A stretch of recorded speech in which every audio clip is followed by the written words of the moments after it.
जय जय श्री राधे। क्या भगवान को पाने के लिए पहले पवित्र होना आवश्यक है? आज एक ऐसी बात सुनिए जो शायद आपके जीवन का दृष्टिकोण ही बदल दे। बहुत से लोग सोचते हैं कि जब हमारा मन शुद्ध हो जाएगा, जब काम, क्रोध, लोभ, मोह समाप्त हो जाएंगे, जब हम पूर्ण रूप से अच्छे बन जाएंगे, तब हम भगवान की शरण में जाएंगे। लेकिन मैं आपसे एक प्रश्न पूछती हूँ, यदि भगवान की शरण में आने के लिए पहले पूर्ण पवित्र होना आवश्यक है, तो इस संसार में भगवान को कौन प्राप्त करेगा? क्योंकि हम सब अपने हृदय को जानते हैं।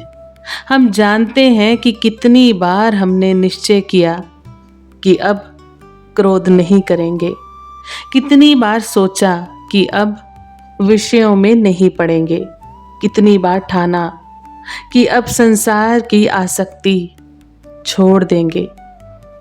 लेकिन फिर वही हुआ, फिर वही मन, फिर वही आकर्षण, फिर वही कमजोरी, और फिर मन में निराशा आई, मुझसे नहीं होगा। यहीं से आध्यात्मिक जीवन का सबसे बड़ा संकट आरंभ होता है।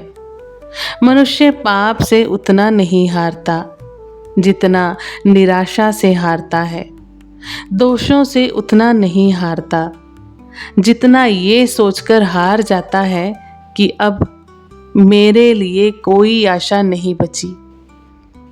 लेकिन महापुरुष कहते हैं, रुको, निराश मत होवो, तुम्हें अपनी दोष लेकर ही भगवान के पास जाना है, दोष मिटाकर नहीं। क्योंकि दोष मिटाने की शक्ति भी भगवान ही देंगे।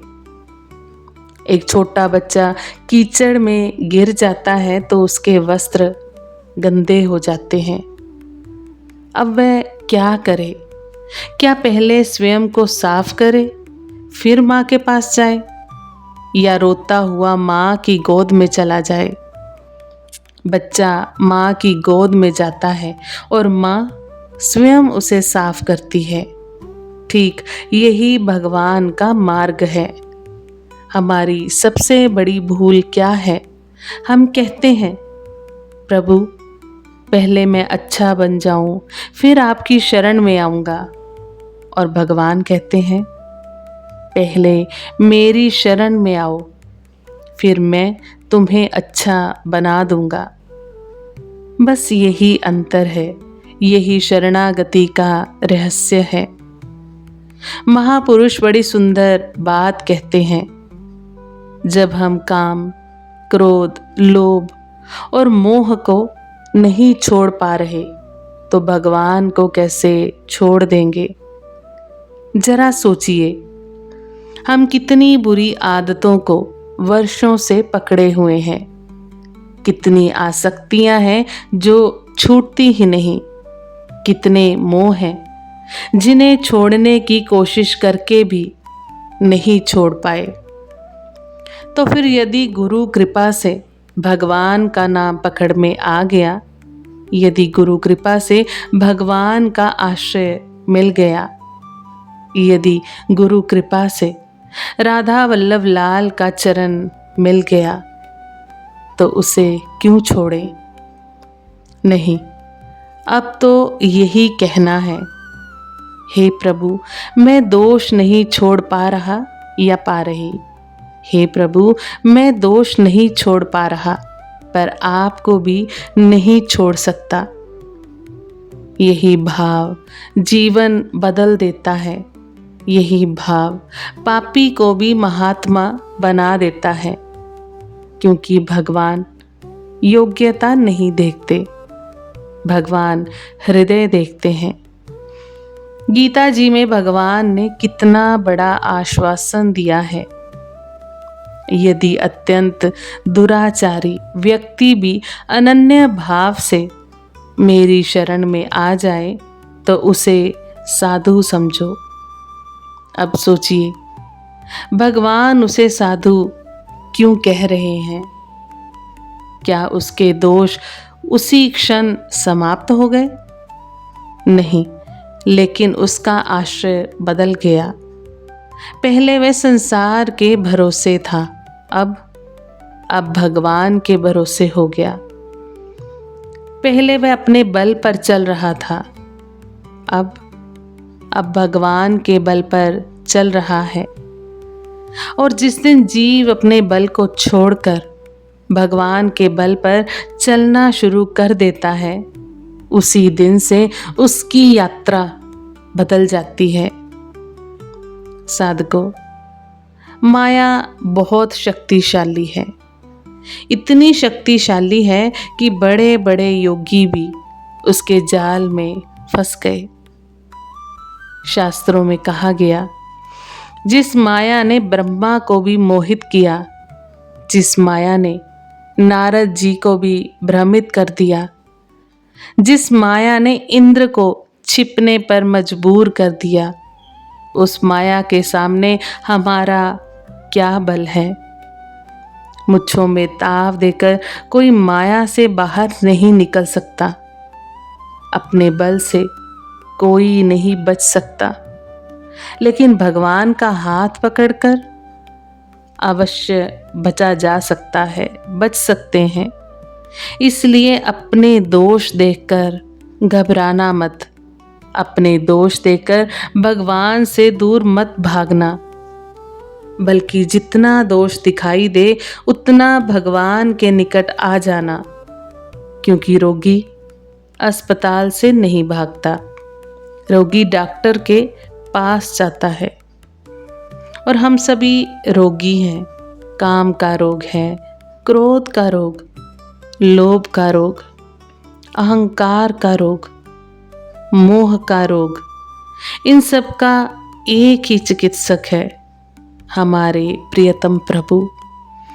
हम अक्सर सोचते हैं कि पहले संसार छोड़ेंगे, फिर भगवान को पकड़ेंगे, लेकिन महापुरुष कहते हैं नहीं, पहले भगवान को पकड़ो, संसार अपने आप छूट जाएगा। जब सूर्य उदय होता है तो अंधकार को बाहर निकालने की आवश्यकता नहीं पड़ती। प्रकाश आता है और अंधकार स्वयं चला जाता है। वैसे ही भगवान का नाम जीवन में जितना बढ़ेगा, विषयासक्ति उतनी घटती जाएगी। भगवान को पकड़ना सरल है, छोड़ना कठिन है, और हमारा स्वभाव भी यही है। हम पकड़ने वाले हैं, संसार को पकड़ लिया, रिश्तों को पकड़ लिया, धन को पकड़ लिया, मान को पकड़ लिया। अब एक बार भगवान को भी पकड़ लो, फिर देखो क्या होता है, फिर देखो कैसे जीवन बदलता है, फिर देखो कैसे वही मन जो संसार में भटकता था, नाम में रस लेने लगता है। वही आंखें जो संसार को देखती थी, अब भगवान के दर्शन को तरसने लगती हैं। वही हृदय जो विषयों में आनंद खोजता था, भगवान के चरणों में शांति खोजने लगता है। और एक दिन ऐसा आता है जब जीव पीछे मुड़कर देखता है और कहता है, मैंने तो कुछ किया ही नहीं, सब प्रभु ने किया। वास्तव में भक्ति का यही रहस्य है। अपने ऊपर भरोसा मत रखो, अपने संकल्पों पर भरोसा मत रखो, अपने मन पर भरोसा मत रखो। मन तो अभी भगवान में है और थोड़ी देर बाद संसार में चला जाएगा। भरोसा यदि करना है तो भगवान के श्री चरणों पर करो। भरोसा यदि करना है तो गुरु की कृपा पर करो। भरोसा यदि करना है तो उस करुणा पर करो जिसने तुम्हें आज तक संभाल रखा है। हम भगवान के योग्य नहीं हैं, लेकिन भगवान के हैं। और ये बात पर्याप्त है, बहुत पर्याप्त है।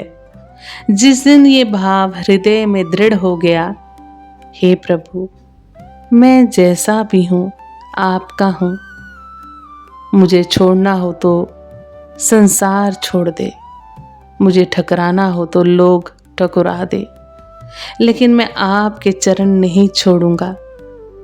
उस दिन आध्यात्मिक जीवन की वास्तविक शुरुआत होती है।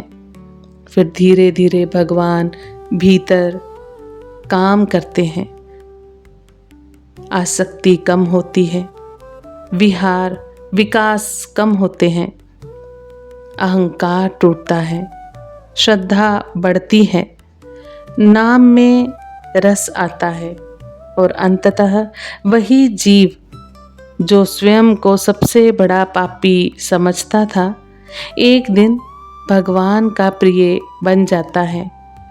इसलिए आज अपने हृदय में एक संकल्प कीजिए, हे राधा वल्लभ लाल, मैं बहुत कमजोर हूँ, मैं बहुत असमर्थ हूँ, मैं बार बार गिरता हूँ, बार बार भटकता हूँ, लेकिन अब आपके चरण नहीं छोड़ूंगा।